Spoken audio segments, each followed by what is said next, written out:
Hi guys, ఈ రోజు మనం సూపర్ ఇన్వెస్టిగేషన్ సినిమా చూద్దాం. ఇది లేటెస్ట్ గా రిలీజ్ అయిన మలయాళం సినిమా. ఈ సినిమా పేరు రేఖా చిత్రం. ఇది 2025లో రిలీజ్ అయింది. వన్ లైనర్ చెప్తే ఇంట్రెస్ట్ పోతుంది కాబట్టి డైరెక్ట్ గా సినిమాలోకి వెళ్దాం. అంతకంటే ముందు వెల్కమ్ టు కళ్ళ ముందు కదిలే చిత్రాలు. సినిమా స్టార్టింగ్ లో 1985 లో జరిగిన ఒక సంఘటన చూపిస్తున్నారు.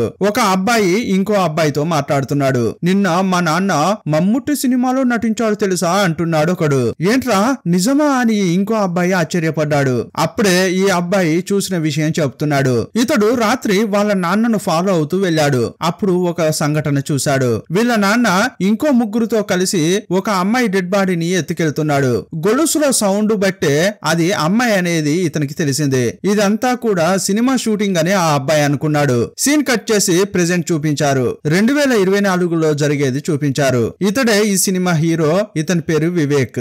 యాక్చువల్ గా హీరో ఇన్స్పెక్టర్, కానీ డ్యూటీ టైంలో రమ్మి ఆడాడు. అందువల్ల ఇతన్ని సస్పెండ్ చేశారు. కొన్నాళ్ల తర్వాత ఇతడు డ్యూటీలో జాయిన్ అవుతాడు. అప్పటి వరకు వాళ్ళ నాన్నకు హెల్ప్ చేస్తున్నాడు. ఇతనికి ఒక గర్ల్ ఫ్రెండ్ ఉంది. ఈమె న్యూస్ పేపర్ లో పనిచేస్తోంది. రాజేంద్రన్ అని ఒక వ్యక్తిని చూపించారు. ఇతనికి వీలైనంత త్వరగా లివర్ ట్రాన్స్ప్లాంటేషన్ చేయాలి, లేకపోతే చనిపోయే ఛాన్స్ ఉంది. డాక్టర్ ఇదంతా చెప్తుంటే నేను చచ్చినా పర్వాలేదు డాక్టర్ అని అంటున్నాడు. సీన్ కట్ చేస్తే వివేక్ ను చూపించారు.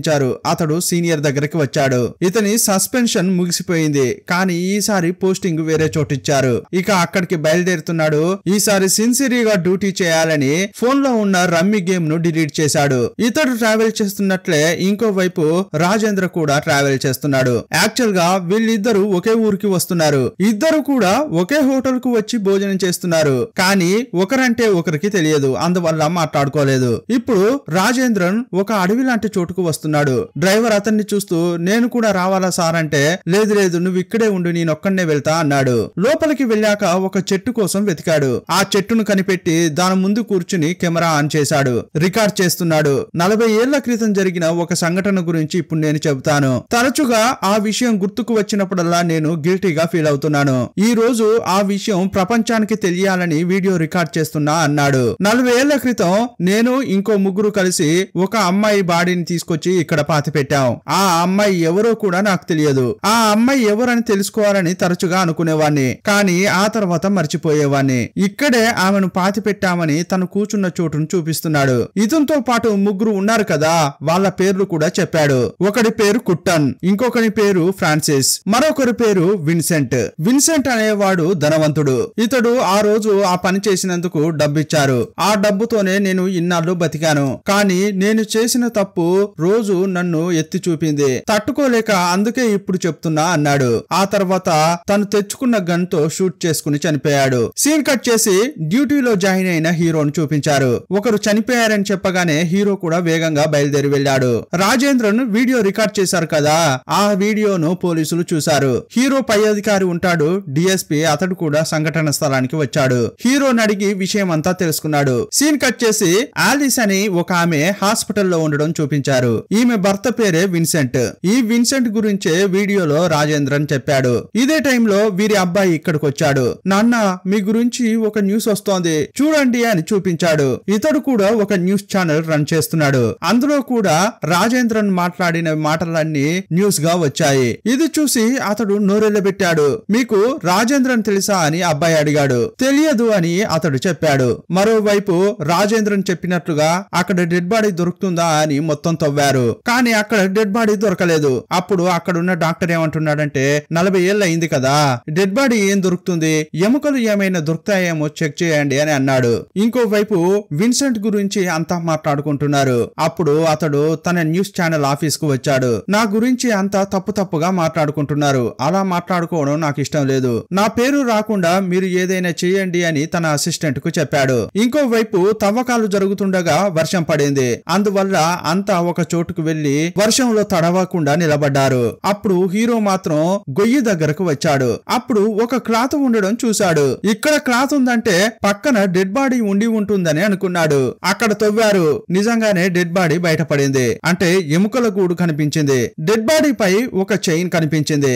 ఎముకల గూడును పట్టి అది ఒక అమ్మాయి డెడ్ బాడీ అని గుర్తించారు. ఆమె వయసు 25 ఏళ్లు ఉంటాయని చెప్పారు. కానీ ఆ అమ్మాయి గురించి ఇంకా డీటెయిల్స్ ఏమీ తెలియలేదు. ఇప్పుడు అప్పుడు పోలీసులంతా ఆ అమ్మాయి ఎవరో కనిపెట్టాలని అనుకున్నారు. మొదట ఈ రాజేంద్రన్ ఎవరో తెలుసుకోవాలని హీరో అనుకున్నాడు. వెంటనే రాజేంద్రన్ యొక్క డాక్టర్ ను కలిశాడు. అప్పుడు ఆ డాక్టర్ ఏం చెప్తున్నాడంటే అతని హెల్త్ చాలా డేంజర్ గా ఉందండి, కానీ ఇలా ఆత్మహత్య చేసుకుంటాడని నాకు అస్సలు తెలియదని అంటున్నాడు. రాజేంద్రన్ కు భార్య ఉంది, కానీ ఆమెతో డివోర్స్ అయ్యాయి. వెంటనే హీరో అతని భార్యను కలిశాడు. మీ భర్త ఆ అమ్మాయి గురించి మీకు ఇంతకు ముందు ఏమైనా చెప్పాడా అని హీరో అడిగాడు. లేదు సార్, మేము 10 ఏళ్లు కలిసి జీవించాం, ఒక్కసారి కూడా ఆ విషయం చెప్పలేదని అంది. అప్పుడు అసిస్టెంట్ ఒక విషయం కనిపెట్టి హీరోకు సమాచారం ఇచ్చాడు. ఇంతకు ముందు రాజేంద్రన్ ను ఎవరో బ్లాక్ మెయిల్ చేశారు. అతడు భయపడిపోయి డబ్బు కూడా అతనికి పంపించాడు. కానీ బెదిరించిన వాడి నంబరు ఫేక్ నెంబరు, అందువల్ల అతడెవరనేది కనిపెట్టలేకపోయారు. సరే, అతడెవరో కనిపెట్టడానికి ట్రై చేయండి అని హీరో అన్నాడు. 40 ఏళ్ల క్రితం 25 ఏళ్ల అమ్మాయి మిస్ అయినట్లు ఏవైనా కంప్లైంట్స్ ఉన్నాయా అని హీరో చెక్ చేస్తున్నాడు. అప్పుడు అతని గర్ల్ ఫ్రెండ్ కూడా కొన్ని వివరాలు సేకరించి హీరోకి ఇస్తోంది. 40 ఏళ్ల క్రితం కొంతమంది వయసులో ఉన్న అమ్మాయిలు మిస్ అయ్యారు. వాళ్ళ ఇళ్లకు వెళ్లి హీరో విచారించాడు. మిస్ అయిన అమ్మాయిల యొక్క వివరాలు అడిగి తెలుసుకున్నాడు. అంతేకాదు, రాజేంద్రన్ 3 పేర్లు చెప్పాడు కదా, కుట్టన్, ఫ్రాన్సిస్, విన్సెంట్. ఈ 3 గురించి కూడా విచారించాలని అనుకున్నాడు హీరో. కుట్టన్ ను అస్సలు కనిపెట్టలేకపోయారు, కానీ ఫ్రాన్సిస్ ను కనిపెట్టారు. ఫ్రాన్సిస్ హాస్పిటల్లో ఉన్నాడు. మా నాన్నకు కన్ను ఆపరేషన్ జరుగుతోందని వాళ్ళ కొడుకు చెప్పాడు. ఏవైతే మిస్సింగ్ కంప్లైంట్స్ వచ్చాయో ఆయా ఇళ్లకు వెళ్లి హీరో విచారిస్తున్నాడు. అప్పుడు అతని అసిస్టెంట్ ఏమంటున్నాడంటే, సార్, ఫ్రాడ్ చేసి పారిపోతారు కదా, అలాంటి కేసులు కూడా చూడాలా అని అన్నాడు. లేదు లేదు, మిస్సింగ్ కేసులు మాత్రం చూస్తే చాలని హీరో అన్నాడు. ఇప్పుడు హీరో ఇంకో ఇంటికి వెళ్ళాడు. ఒక తండ్రిని కలిశాడు. అతని కూతురు 40 ఏళ్ల క్రితం తప్పిపోయింది. ఆ తండ్రికి చైన్ ఇచ్చి, ఇది మీ అమ్మాయి యొక్క చైనేనా అని అడిగాడు. అది చూసి అతడు ఏడ్చాడు. ఇది నా కూతురుదే అన్నాడు. ఇదే సమయంలో విన్సెంట్ గురించి కూడా తెలుసుకోవాలని హీరో అనుకున్నాడు. విన్సెంట్ బంధువుల దగ్గరికి వెళ్లి మాట్లాడుతున్నాడు. విన్సెంట్ బంధువులంతా ఇంకా పేదవారిగానే ఉన్నారు, ఇతడు మాత్రం ధనవంతుడయ్యాడు. వాళ్ళ దగ్గరికి వెళ్లి విన్సెంట్ ఎలాంటి వాడు అని అడిగాడు. అతడు ఏ ఊర్లో ఉన్నాడు, ఎలా ఎదిగాడు అని అడిగి తెలుసుకున్నాడు. అప్పుడు వాళ్ళేం చెప్పారంటే, అతడు బతుకు తెరువు కోసం చాలా ఊర్లకు వెళ్ళాడు. డెడ్ బాడీ దొరికింది కదా, ఆ ఊర్లో కూడా కొన్నాళ్ల పాటు ఉన్నాడని హీరోకు తెలియవచ్చింది. మరుసటి రోజు విచారణ కోసం విన్సెంట్ ను పిలిచాడు. అప్పుడు లాయర్ తో పాటే విన్సెంట్ వచ్చాడు. రాజేంద్రన్ అని ఒక వ్యక్తి వీడియో తీసి మీ గురించి ఇలా చెప్పాడు, దాని గురించి మీరేమంటారు అని హీరో అడిగాడు. రాజేంద్రన్ అనే వ్యక్తే నాకు తెలియదు అని విన్సెంట్ చెప్పాడు. మీరు కొంతకాలం పాటు ఈ ఊర్లో ఉన్నారు, మీకు తెలిసిన వ్యక్తే మాకు చెప్పారు అని అంటుంటే, ఇదిగో చూడండి సార్, నేను చాలా చోట్ల ఉన్నాను, ఈ ఊర్లో కూడా నేను కొన్నాళ్ళు ఉండే ఉంటాను, కానీ నాకు గుర్తు లేదు అని చెప్పాడు. అప్పుడు హీరో వదలకుండా చాలా ప్రశ్నలు వేస్తూనే ఉన్నాడు. కానీ లాయర్ మాత్రం, ఏదైనా ప్రూఫ్ ఉంటే ఇలా అడగండి, లేకుంటే వదిలేయండి అని అన్నాడు. అప్పుడు విన్సెంట్ బయటకు వచ్చి మీడియాతో మాట్లాడుతున్నాడు. అనవసరంగా నా టైం వేస్ట్ చేస్తున్నారని చెప్పి వెళ్ళిపోయాడు. మొదట ఈ అమ్మాయి ఎవరో తెలుసుకోవాలి, అప్పుడే ఈ అమ్మాయికి అతనికి లింక్ ఏంటో తెలుస్తుంది అని హీరో అనుకున్నాడు. ఆ డెడ్ బాడీని డాక్టర్ పూర్తిగా పరిశీలిస్తున్నాడు. ఒక రోజు హీరోకు కాల్ చేశాడు. మేము DNA టెస్ట్ చేశాం, ఆ తండ్రితో ఈ DNA మ్యాచ్ కావట్లేదు, అందువల్ల ఈ అమ్మాయి ఆ ముసలాయన కూతురు కాకపోవచ్చు అని చెప్పాడు. ఇప్పుడే హీరో యొక్క అసిస్టెంట్ కు ఇంకో సమాచారం అందింది. అదేంటంటే ఆ ముసలాయన చనిపోయినట్లు తెలిసింది. వెంటనే హీరో బయలుదేరి ఆ పెద్ద ఆయనను చూడ్డానికి వెళ్ళాడు. ఆ పెద్ద ఆయనకు ఒక కొడుకు ఉన్నాడు. ఆ కొడుకే పెద్ద ఆయన కండిషన్ గురించి చెప్పాడు. తన కూతురు చిన్న వయసులోనే కనిపించకుండా పోయిందని ఆ తండ్రి చాలా బాధపడ్డాడు. కానీ రోజులు గడుస్తున్న కొద్దీ వయసుతో పాటు అతనికి మతిమరుపు పెరిగింది. ఎవరిని చూసినా కూడా నా కూతురు అని అనేవాడు. ఇదే టైంలో హీరో అతన్ని కలిసి చైన్ చూపించగానే, ఇది నా కూతురుదే అని చెప్పాడు. యాక్చువల్ గా ఆ చైన్ అతని కూతురుది కాదు. ఇప్పుడు ఇదంతా హీరోకు అర్థమైంది. ఇంకెవరెవరు మిస్ అయ్యారు అని హీరో వెతుకుతుంటాడు. అప్పుడే అసిస్టెంట్ చెప్పిన విషయం ఒకటి హీరోకు గుర్తుకొచ్చింది. ఫ్రాడ్ చేసి కొంతమంది వెళ్లిపోయి ఉంటారు కదా, వాళ్ళను కూడా వెతికితే ఏదైనా డీటెయిల్స్ తెలుస్తాయేమో అని హీరో అనుకున్నాడు. ఫ్రాడ్ చేసి ఆ రోజుల్లో కనిపించకుండా పోయింది ఎవరు అని వెతుకుతున్నాడు. 1984లో డబ్బు దొంగిలించి ఒక అమ్మాయి కనిపించకుండా పోయిందన్న విషయం హీరో గుర్తించాడు. ఆ కేసు గురించి పూర్తిగా తెలుసుకోవాలని ఆ స్టేషన్ కు వెళ్ళాడు. ఆ కంప్లైంట్ కాపీ తీసుకున్నాడు. ఎవరు కంప్లైంట్ ఇచ్చారో తెలిసిపోయింది. యాక్చువల్ గా 1984లో మమ్ముట్టి నటించిన కాదోడు కాదోరం అనే సినిమా రిలీజ్ అయింది. ఆ సినిమాలో చంద్రన్ అని ఒకతడు ప్రొడక్షన్ మేనేజర్ గా పనిచేశాడు. అతడే కంప్లైంట్ చేశాడని తెలిసింది. ఇప్పుడు చంద్రన్ ఒక చిన్న ఇంట్లో ఉంటున్నాడు. హీరో అసిస్టెంట్ అతన్ని కలిశారు. మీరు ఒక అమ్మాయిపై కంప్లైంట్ చేశారు, ఆ అమ్మాయి గురించి తెలుసుకోవడానికి వచ్చామని చెప్పారు. అప్పుడు అతడు ఏం చెప్తున్నాడంటే యాక్చువల్ గా ఆ అమ్మాయి డబ్బు దొంగిలించి వెళ్ళలేదు, ఇతడు ఊరికే అలా కంప్లైంట్ చేశాడు, దానికి ఒక కారణం ఉందని ఇంతకు ముందు జరిగిన విషయం అంతా ఎక్స్ప్లెయిన్ చేస్తున్నాడు. యాక్చువల్ గా 1984 లో కాదోడు కాదోరం అనే సినిమా షూటింగ్ జరుగుతోంది. భరతన్ ఆ సినిమాకు డైరెక్ట్ చేశాడు. అందులో లీడ్ రోల్ మమ్ముట్టి చేశాడు. ఆ సినిమాలో జూనియర్ ఆర్టిస్ట్ గా కొంతమందిని ఇతడు తీసుకెళ్లాడు. అందులో ఒక అమ్మాయి మాత్రం మిస్ అయింది. ఆ అమ్మాయి ఉంటేనే ఇంకో సీన్ ను కంటిన్యూ చేయగలరు. కంటిన్యూటీ మిస్ అవుతోందని భరతన్ చాలా కోప్పడ్డాడు. ఆ అమ్మాయిపై కంప్లైంట్ చేయండి, అప్పుడైనా ఆ అమ్మాయిని కనిపెట్టొచ్చు అని అతడు చెప్పాడు. అందువల్లే రేఖ అనే అమ్మాయిపై నేను కంప్లైంట్ చేశా అని చంద్రన్ చెప్తున్నాడు. ఆమె డబ్బైతే ఎత్తుకుపోలేదు, కానీ ఎక్కడికి వెళ్ళిందో ఏమీ తెలియలేదు అన్నాడు. 40 ఏళ్ల క్రితమే మీరు ఆ అమ్మాయిని చూశారు కదా, ఆమెకు సంబంధించిన గుర్తులు ఏవైనా చెప్పగలరా అని హీరో అన్నాడు. సార్ నిన్న కూడా ఆ అమ్మాయిని నేను చూశాను సార్ అన్నాడు. ఏం చెప్తున్నారండి అని హీరో షాక్ అయ్యాడు. అప్పుడు కాదోడు కాదోరం అనే సినిమాను ప్లే చేశారు. అప్పుడు ఒక ప్లేస్ లో ఆ అమ్మాయి కనిపించింది. ఆమె ముఖం పూర్తిగా కనిపించట్లేదు, సగం ఫేస్ మాత్రమే కనిపించింది. ఆ అమ్మాయి ఎలా ఉందో హీరో చూశాడు. అప్పుడు ప్రొడక్షన్ సమయంలో ఏం జరిగిందో చెప్తున్నాడు. అదంతా మనకు విజువల్ గా చూపిస్తున్నారు. ఆ సినిమాలో నటించడం కోసం అంటే జూనియర్ ఆర్టిస్ట్ గా చాలా మంది అమ్మాయిలు అక్కడికి వచ్చారు. ఈ అమ్మాయిలంతా కూడా మమ్ముట్టిని చూడబోతున్నామని చాలా సంతోషపడుతున్నారు. మాకేమైనా డైలాగ్స్ ఉన్నాయా అని అంతా అడుగుతుంటారు. అప్పుడు చంద్రన్ ఏమన్నాడంటే అందరికీ డైలాగ్స్ ఎలా ఉంటాయమ్మా, కావాలంటే సార్ పక్కన నిలబడే ఛాన్స్ ఉంటుంది, అంతవరకు మాత్రమే నేను షూరిటీ ఇవ్వగలనని అన్నాడు. అప్పుడు వచ్చిన అమ్మాయిలంతా కూడా డైరెక్టర్ అయిన వరదన్ ను చూశారు. ఆ టైంలో అతడు పెద్ద డైరెక్టర్, ఆయన్ని కూడా చూసామని చాలా సంతోషపడుతున్నారు. ఆ సినిమాలో రేఖకు బ్రహ్మకుమారీస్ లాగా ఉంటారే అలాంటి క్యారెక్టర్ దొరికింది. ఆ రోల్ కు సంబంధించిన డ్రెస్ వేసుకుని ఆమె వచ్చింది. జరిగిందంతా చంద్రన్ చెప్పాడు. మమ్ముట్టితో నటించాలని ఆ అమ్మాయి చాలా ఆశపడేది అని చెప్పాడు. యాక్చువల్ గా ఆ వీడియోలో ఆ అమ్మాయి ముఖం పూర్తిగా కనిపించలేదు. ఆ సగం చిత్రాన్ని ఉపయోగించి డ్రాయింగ్ వేసి ఫుల్ ఫేస్ రెడీ చేశారు. ఆ టైంలో ఈ అమ్మాయితో ఇంకొంతమంది పనిచేశారు కదా, వాళ్ళ దగ్గరికి వెళ్లి హీరో విచారిస్తున్నాడు. ఇప్పుడు ఆ అమ్మాయిలను చూస్తే అంతా కూడా 60 ఏళ్ల వయసులో ఉన్నారు. రేఖ గురించి ఏమైనా చెప్తారా అని అంటుంటే అవును అప్పట్లో ఈ అమ్మాయిని చూసాము, సినిమా సగంలోనే ఈ అమ్మాయి వెళ్ళిపోయింది, తక్కువలో తక్కువగా 2 రోజులు మాత్రమే ఉండింది అని చెప్పారు. ఇంకోవైపు విన్సెంట్ ను కలిసిన అతని అసిస్టెంట్ ఈ అమ్మాయి గురించి విచారిస్తున్నారని ఒక ఫోటో చూపించాడు. రేఖ యొక్క ఫోటో చూడగానే అతడు షాక్ అయిపోయాడు. ఇతడేదో తప్పు చేసినట్టున్నాడు, కానీ ఇప్పుడు ఆ తప్పేంటో చెప్పలేదు. కాదోడు కాదోరం అనే సినిమా యొక్క రైటర్ ఒక ఇంటర్వ్యూ ఇచ్చాడు. ఆ వీడియోను హీరో చూశాడు. ఆ సినిమాలో మమ్ముట్టి గుండు కొట్టించుకునేలా ఆ రైటర్ ఒక విషయం రాశాడు. అప్పుడు రైటర్ ఏం చెప్తున్నాడంటే మమ్ముట్టికి గుండు కొట్టించే సీన్ ఉందే, దాని గురించి ఒక అమ్మాయి నన్ను కలిసి మాట్లాడింది. ఆమె మెడలో చైన్ ఉండింది, ఆమె బ్రహ్మకుమారి డ్రెస్ లో ఉండింది. ఆ వీడియో వినగానే హీరో వెళ్లి ఆ చైన్ ను చూశాడు. ఈ అమ్మాయి గురించే అతడు చెప్తున్నట్టున్నాడు. అతన్ని కలిసి మాట్లాడాలని హీరో అనుకున్నాడు.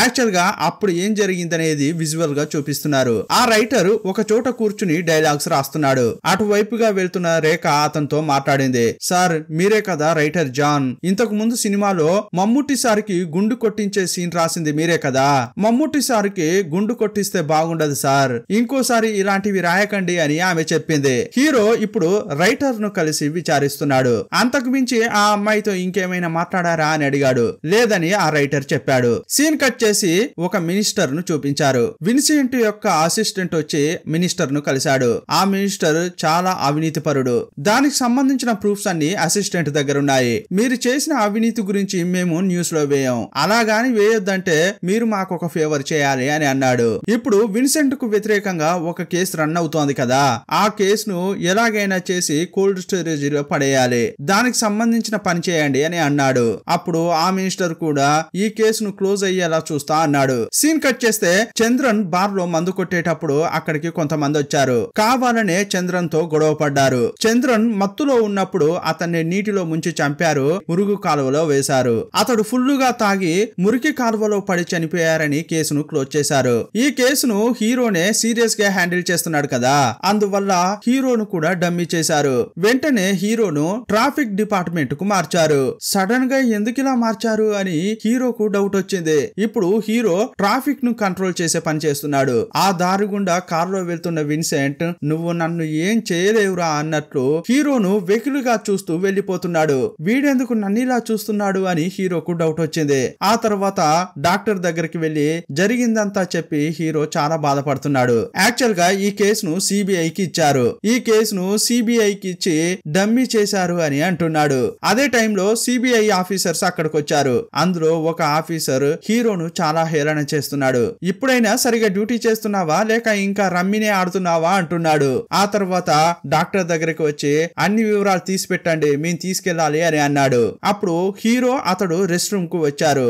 అప్పుడు కూడా హీరోను హేళనగా మాట్లాడుతున్నాడు. అప్పుడు హీరోకు కోపం వచ్చి అతని కాలర్ పట్టుకున్నాడు. కానీ ఇదంతా బయటకు చెప్తే ఆ ఆఫీసర్ కే అవమానం, అందువల్ల అతడు బయటకు చెప్పలేదు. అతడు సైన్ పెట్టి అక్కడ నుంచి ఫైల్స్ తీసుకుని వెళ్ళిపోయాడు. కానీ ఈ ఫైల్స్ తీసుకెళ్లినా కూడా వాళ్ళు విచారణ చేయరు అని హీరోకు బాగానే తెలుసు. చంద్రన్ చనిపోయాడు, ఈ కేసు వేరే చేతులు మారింది, దీన్ని బట్టి చూస్తే ఏదో తప్పు జరుగుతోంది అని హీరో అంటున్నాడు. తప్పు జరుగుతోందని నీకు అనిపిస్తోంది కదా, అయితే నువ్వే విచారణ చేయొచ్చు కదా, ఆ నిజాన్ని కనిపెట్టు అని డాక్టర్ చెప్పాడు. ఈ కేసు నా చేతిలో లేకుంటే ఏంటి, ఎలాగైనా నిజాన్ని కనిపెడతా అని హీరో అన్నాడు. ఆ కేసును వదలకుండా విచారిస్తూనే ఉన్నాడు. రైటర్ జాన్ ఉంటాడే, అతడు హీరోకు కాల్ చేశాడు. ఒక ముఖ్యమైన విషయం చెప్పాడు. మమ్ముట్టి సెట్ లో ఉన్నప్పుడు అతన్ని ఇంటర్వ్యూ చేయడానికి ఒక ఆయన వెళ్ళాడు. ఆ రిపోర్టర్ రైట్ గా ఆర్గ్యుమెంట్ చేశాడు. ఇంటర్వ్యూ చేసిన ఆ రిపోర్టర్ ను కలవండి, ఏదైనా వివరాలు తెలుస్తాయేమోనని చెప్పాడు. ఆ మీడియా పర్సన్ ఇప్పుడు యూట్యూబ్ ఛానల్ రన్ చేస్తున్నాడు. ఇంటర్వ్యూలో ఆర్గ్యుమెంట్ గురించి హీరో అడిగాడు. అప్పుడు ఆ రిపోర్టర్ ఏం చెప్తున్నాడంటే, ఆ టైంలో మా సర్క్యులేషన్ పెంచుకోవాలని అనుకున్నాం, అందువల్ల నేను కాంట్రవర్సీ క్వశ్చన్స్ అడిగాను. అప్పుడు మమ్ముట్టి చాలా కోపంతో ఏం ప్రశ్నలు అడుగుతున్నారు అని లేచాడు. అలా కోపంగా వెళ్తుంటే, సార్ ఫోటోకు ఒక ఫోజు ఇవ్వండి అని అతడు ఒక ఫోటో తీశాడు. మీరు ఒక అమ్మాయి గురించి వెతుకుతున్నారే, ఆ అమ్మాయి కూడా ఈ ఫోటోలో పడింది, ఆ ఫోటో చూడండి అని చూపించాడు. ఆ ఫోటోలో ఆ అమ్మాయి ఉండడం హీరో గమనించాడు. రేఖనే కాకుండా ఆమె పక్కన ఇంకో అమ్మాయి కూడా బ్రహ్మకుమారి గెటప్ లో ఉంది, ఈమె ఎక్స్ట్రా యాక్టర్ ఏమో, ఈమె గురించి నేనెందుకు విచారించలేదు అనుకున్నాడు. మళ్ళీ జూనియర్ ఆర్టిస్టులకు కాల్ చేశాడు. ఆ అమ్మాయి ఎవరు అని అడిగాడు. అప్పుడు ఒక ఆమె ఏం చెప్పిందంటే, షూటింగ్ కు వచ్చిన వారందరి గురించి నాకు తెలుసు, ఈమెను మేము చూడనే లేదు అని అంది. అప్పుడు హీరో ఏమనుకుంటున్నాడంటే, ఈమె ఎక్స్ట్రానా లేక నిజంగానే బ్రహ్మకుమారినా అని ఆలోచిస్తున్నాడు. అలా విచారించినప్పుడు ఆమె నిజంగానే బ్రహ్మకుమారి అని తెలియవచ్చింది. ఆమె పేరు స్టెఫీ అని కనిపెట్టాడు. ఆమె ఇంకా ప్రాణాలతోనే ఉంది, అందువల్ల ఆమెను వెళ్లి కలిశాడు. 40 ఏళ్ల క్రితం స్టెఫీ బ్రహ్మకుమారిస్ లో కింది స్థాయిలో ఉండేది, కానీ ఇప్పుడు ఆమె హై స్థాయికి వెళ్ళింది. ఆ ఫోటో చూపించి ఇందులో ఉన్నది మీరేనా అని అడిగితే అవును నేనే అని ఆమె చెప్పింది. పక్కనే రేఖ ఉంది కదా, ఆమె గురించి మీకేం తెలుసో చెప్పండి అని స్టెఫీ అడిగాడు. అప్పుడు తనకు తెలిసిన విషయాలు చెబుతోంది. బ్రహ్మకుమారియులు సినిమాలను పెద్దగా పట్టించుకోవద్దని చెబుతుంటారు, కానీ ఈమెకు మాత్రం సినిమా అంటే చాలా ఇష్టం, ఇంకా వేరే మమ్ముట్టి అంటే చాలా చాలా ఇష్టం. వీరున్న చోట పక్కనే మమ్ముట్టి వచ్చాడని తెలిసింది, అందువల్ల మమ్ముట్టిని చూడాలని అనుకుంది. కానీ వీళ్ళ హెడ్ ఉంటుందే, ఆమెకు ఇలా షూటింగ్లు పెట్టడమే నచ్చట్లేదు, మన దగ్గరలో షూటింగ్ ఎందుకు పెట్టారు అని కోప్పడేది. ఇంకోవైపు ఉదయం షూటింగ్ స్పాట్ లో అందరికి భోజనాలు పెడుతున్నారు. రేఖ కూడా అక్కడ అందరితో పాటు తింటోంది. సెట్ కు మమ్ముట్టి వస్తున్నాడని తెలియగానే అక్కడున్న అమ్మాయిలంతా ఆయనను చూడాలని చాలా వేగంగా వెళ్తున్నారు. రేఖ కూడా వేగంగా వెళ్తోంది. జనంలో వెళ్తున్న క్రమంలో ఆమె వేసుకున్న డ్రెస్ చిరిగిపోయింది. చిరిగిపోయిన దుస్తులను కుట్టి ఇవ్వడానికి సెట్ లో ఒక టైలర్ ఉంటాడు, అతన్ని కలవడానికి వెళ్ళింది. నా డ్రెస్ చిరిగిపోయింది, కొంచెం కుట్టిస్తారా అని అడిగింది. ఇచ్చిన డ్రెస్ ను చక్కగా పెట్టుకోవా, నేను ఇప్పుడు చాలా మందికి వేరే కుట్టివ్వాలి, వాళ్ళందరికీ కుట్టిన తర్వాతే నీకు కుడతా అన్నాడు. అప్పటి వరకు ఈ డ్రెస్ తో ఉండలేను, అందువల్ల ఏదైనా చేయాలని రేఖ అనుకుంది. అప్పుడు రేఖ పక్కనే చర్చి ఉంటుంది కదా, అక్కడికి వచ్చింది. అప్పుడు స్టెఫీని చూసింది. స్టెఫీ దగ్గరికి వెళ్లి నాకు ఒక డ్రెస్ ఇస్తారా అని అడిగింది. నేను నీకు డ్రెస్ ఇస్తాను, కానీ ఎలాగైనా చేసి నాకు మమ్ముట్టి సార్ను చూపిస్తావా అని స్టెఫీ అడిగింది. తప్పకుండా చూసేలా చేస్తా అని రేఖ మాటిచ్చింది. యాక్చువల్ గా రేఖనే చూడలేదు, కానీ సార్ను చూపించడమే కాక ఆటోగ్రాఫ్ కూడా ఇప్పిస్తానని చెప్పింది. సైడ్ యాక్టర్స్ కు కొంచెం ఒక సీన్ ఉంటుంది, దానికోసం రిహార్సల్స్ జరుగుతున్నాయి. అలా రిహార్సల్స్ చేసేటప్పుడు స్టెఫీ అక్కడికి వచ్చింది. మమ్ముట్టి సార్ను చూపిస్తావా అని రేఖను అడుగుతుంటే సార్ కు లోపల ఒక సీన్ జరుగుతోంది. బ్రేక్ టైం లో తప్పకుండా బయటకు వస్తాడు, అప్పుడు పరిచయం చేస్తా అని రేఖ అంది. అప్పుడే టైలర్ అక్కడికి వచ్చాడు. నువ్వెందుకు వేరే డ్రెస్ వేసుకున్నావు, ఈ డ్రెస్ లో కాలర్ పెద్దగా ఉంటుంది, కానీ నువ్వు వేసుకున్న డ్రెస్ కు కలర్ చిన్నదిగా ఉంది, ఈ డ్రెస్ వేసుకో అని ఒకటి ఇచ్చాడు. ఆమె కూడా ఆ డ్రెస్ వేసుకుంది. ఆ తర్వాత టైలర్ వచ్చి నువ్వు ఊరికే ఉండవా, అటు ఇటు తిరుగుతూనే ఉంటావా, ఇప్పుడు ఈ డ్రెస్ కూడా చింపుతావా ఏంటి అని అన్నాడు.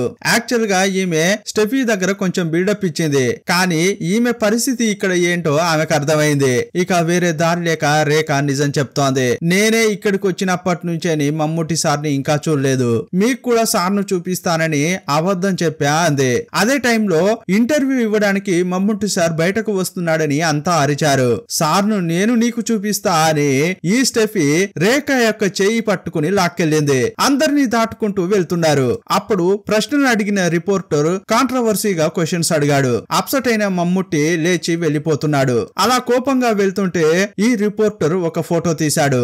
ఆ ఫోటోలో వీరిద్దరు కూడా పడ్డారు. ఈ విషయాలన్నీ హీరోకు స్టెఫీ చెప్తోంది. ఆ తర్వాత ఇంకో విషయం చెప్తుంటే మనకు విజువల్ గా చూపించారు. సెట్ లో వీళ్ళంతా కలిసి ప్రాక్టీస్ చేస్తున్నారు. రాత్రిపూట వీళ్ళందరినీ చూడ్డానికి స్టెఫీ వచ్చింది. మమ్ముట్టి సార్ వయలోని వాయిస్తుంటాడు, నేను పక్కన నిలబడతాను అని ఆ సీన్ గురించి సంతోషంగా రేఖ చెప్తోంది. ఇప్పుడు ఆ సీన్ కోసం అందరినీ పిలిచారు. మమ్ముట్టి కూడా వయలిన్ వాయించేలా అక్కడ నిలబడ్డాడు. వీళ్ళంతా కూడా కోరస్ పాడుతూ మమ్ముట్టి సార్నే చూస్తున్నారు. ఆ సీన్ ను వాళ్ళు షూట్ చేయడానికి ముందే వర్షం పడింది, అందువల్ల డైరెక్టర్ కట్ చెప్పాడు. రేపు ఉదయం ఆ సీన్ తీద్దామని చెప్పాడు. ఇక ఉదయమే పని అనేది రేఖకు తెలిసిపోయింది. అప్పుడు స్టెఫీ ఉంది కదా, ఆమె రేఖను చూస్తూ కావాలంటే ఈ రాత్రికి మా చోటుకు వచ్చి ఉండొచ్చు కదా అంది. చర్చిలో ఇన్ఛార్జి ఉంటే యాక్చువల్ గా రేఖను అలౌ చేసేది కాదు, కానీ ఆ రోజు అక్కడ ఉన్న హెడ్ బయటకు వెళ్ళింది. అందువల్లే రేఖను స్టెఫీ తీసుకొచ్చింది. అందరికి రేఖను పరిచయం చేసింది. ఈమె వేరే అందరితో జాలీగా మాట్లాడింది. అప్పుడు అక్కడున్న వారందరికి పని చేసే వాళ్ళు నాన్ వెజ్ వడ్డిస్తున్నారు, కానీ రేఖ మాత్రం నేను నాన్ వెజ్ తినను, నాకొద్దని చెప్పింది. నేను మమ్ముట్టి సార్కి జోడిగా నటించాలి, అదే నా కోరిక అని స్టెఫీకి రేఖ చెప్పింది. నేను నీతో ఒక్కరోజే కలిసి తిరిగాను, కానీ నువ్వంటే నాకు చాలా నచ్చావు తెలుసా అని స్టెఫీ అంటోంది. నువ్వు ఈ రూమ్ లో పడుకో అని ఒక రూమ్ చూపించింది. సీన్ కట్ చేసి మరుసటి రోజు ఉదయం జరిగేది చూపించారు. అక్కడ ఒక పని మనిషి క్లీన్ చేస్తుంటే కబోర్డ్ ఓపెన్ లో ఉండడం గమనించింది. వెంటనే చర్చి యొక్క హెడ్ ను పిలిచింది. ఆమె అక్కడకు వచ్చి చూసింది. యాక్చువల్ గా ఆ కబోర్డ్ లో చాలా డబ్బు ఉండాల్సింది, కానీ ఇప్పుడు అది కనిపించట్లేదు. అదే టైంలో అక్కడ ఉండాల్సిన రేఖ కూడా లేదు. ఇక అక్కడున్న వాళ్ళంతా స్టెఫీ పై కోప్పడుతున్నారు. రేఖను ఈమె తీసుకొచ్చింది, ఆ రేఖే డబ్బు కొట్టేసి పారిపోయింది అని అనుకుంటున్నారు. కానీ రేఖ పైన వీళ్ళు ఎలాంటి కేసు పెట్టలేదు. అప్పుడు హీరో చాలా డబ్బు కనిపించకుండా పోయిందని చెప్పారు, కానీ కంప్లైంట్ ఎందుకు ఇవ్వలేదు అని అడిగాడు. అప్పుడు స్టెఫీ ఒక కారణం చెప్తోంది. యాక్చువల్ గా చర్చికి విరాళాలు చాలా వస్తాయి, కానీ అలా వచ్చిన విరాళం కనిపించకుండా పోయిందంటే ఇక ఎవరు విరాళాలు ఇవ్వరు, అందుకు భయపడే మేము కంప్లైంట్ చేయలేదని చెప్పింది. ఇంకోవైపు తన అసిస్టెంట్ ను పిలిచి విన్సెంట్ ఏవైనా అప్డేట్స్ ఉన్నాయా అని అడిగాడు. అప్పుడు తను కనిపెట్టిన కొన్ని విషయాల గురించి అసిస్టెంట్ చెప్తున్నాడు. హీరోను ఈ కేసు నుంచి తీసేశారు, అయినా కూడా అతడు విచారణ చేస్తున్నాడు.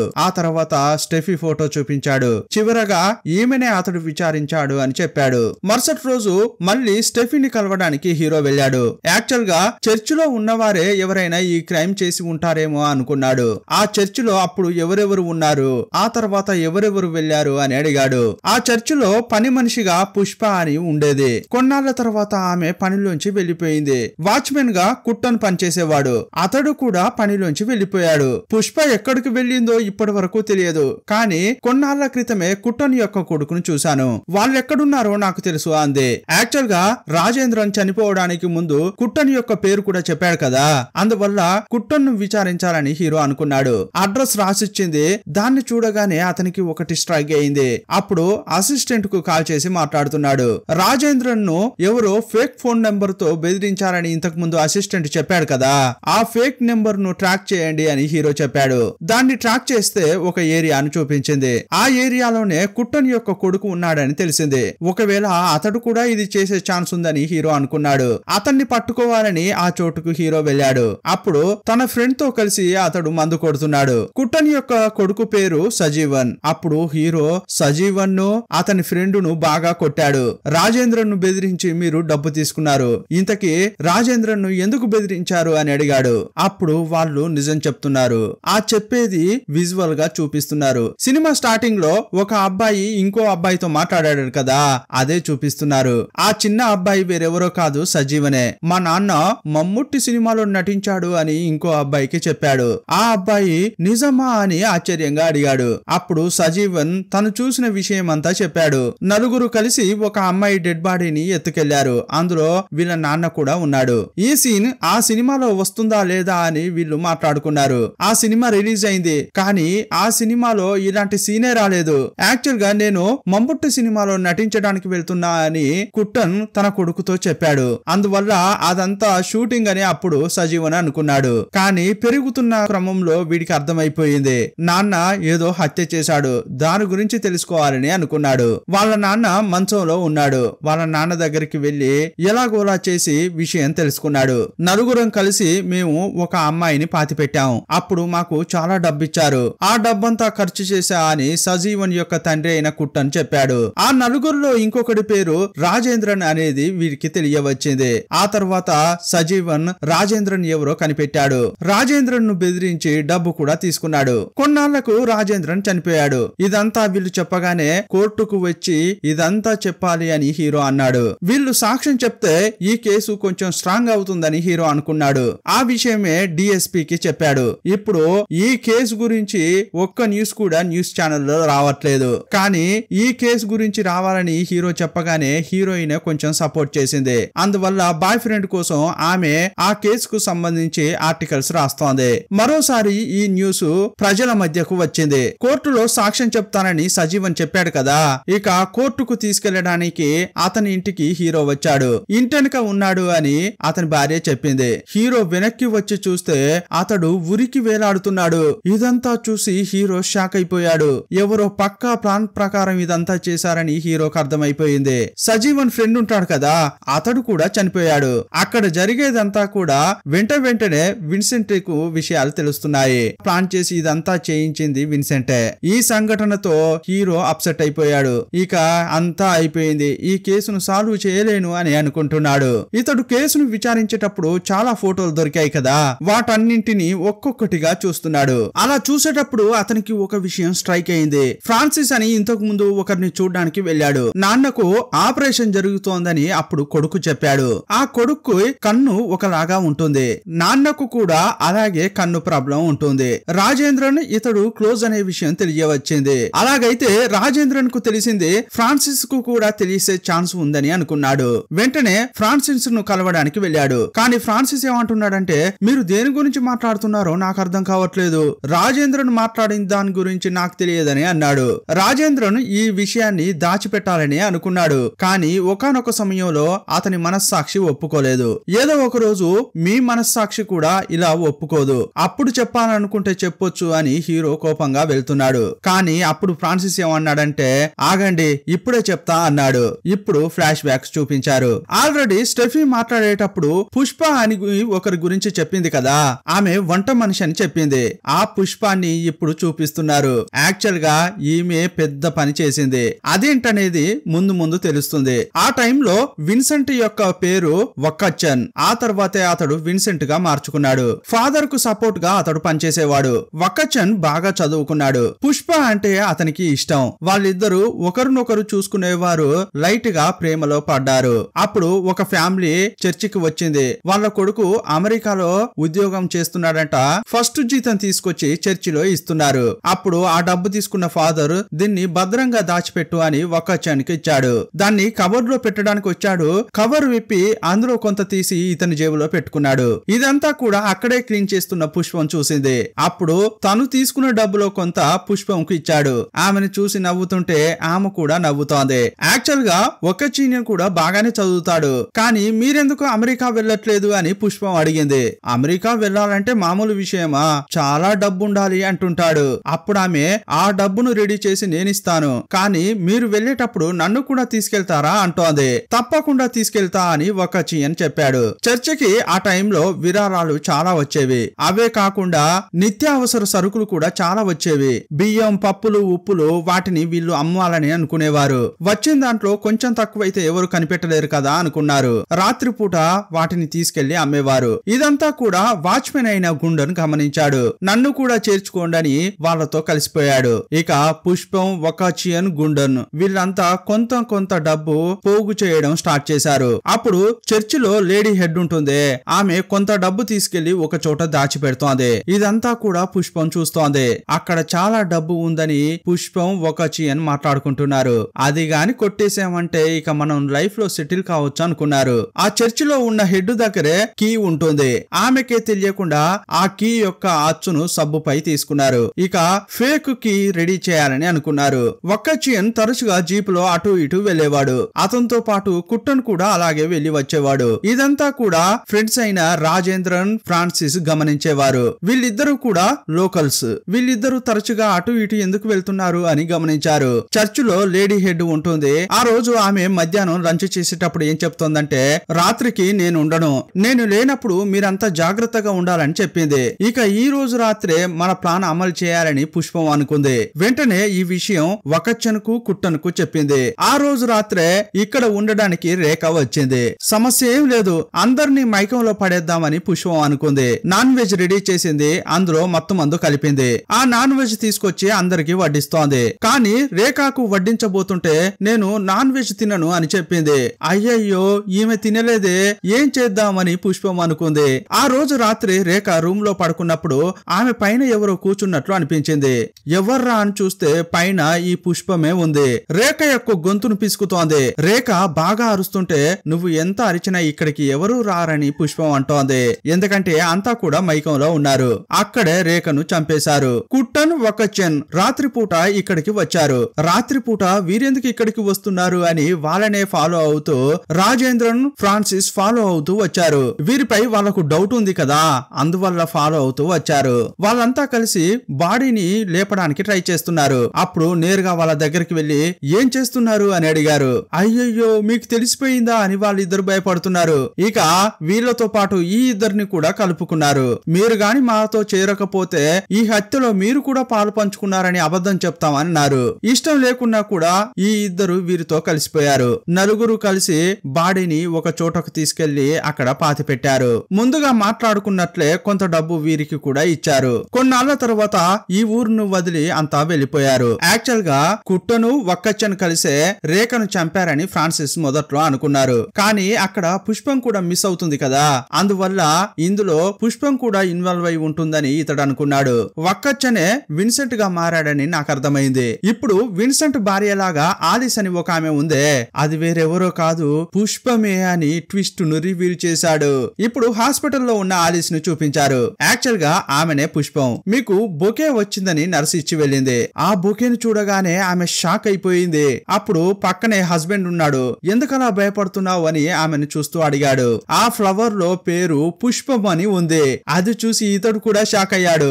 యాక్చువల్ గా వీళ్ళు డబ్బంతా కొట్టేసి ఇక్కడ నుంచి వెళ్లిపోవాలని ప్లాన్ వేసుకున్నారు. కానీ రేఖ రావడంతో ప్లాన్ మార్చుకున్నారు. రేఖను చంపి డిస్పోజ్ చేద్దాం, అప్పుడు డబ్బు కొట్టేసి రేఖనే వెళ్లిపోయిందని అంతా అనుకుంటారు. మనపై ఎవరికి డౌట్ రాదు. కొన్నాళ్ళు ఇక్కడే ఉండి ఆ తర్వాత మనం కూడా వెళ్లిపోదామని వీళ్ళు ప్లాన్ వేసుకున్నారు. అనుకున్నట్లుగానే వాళ్ళు చేశారు. ఇప్పుడు ప్రెజెంట్ లో విన్సెంట్ ఈ బొకేని ఎవరు పంపించారా అని భయంగా బయటకు వచ్చాడు.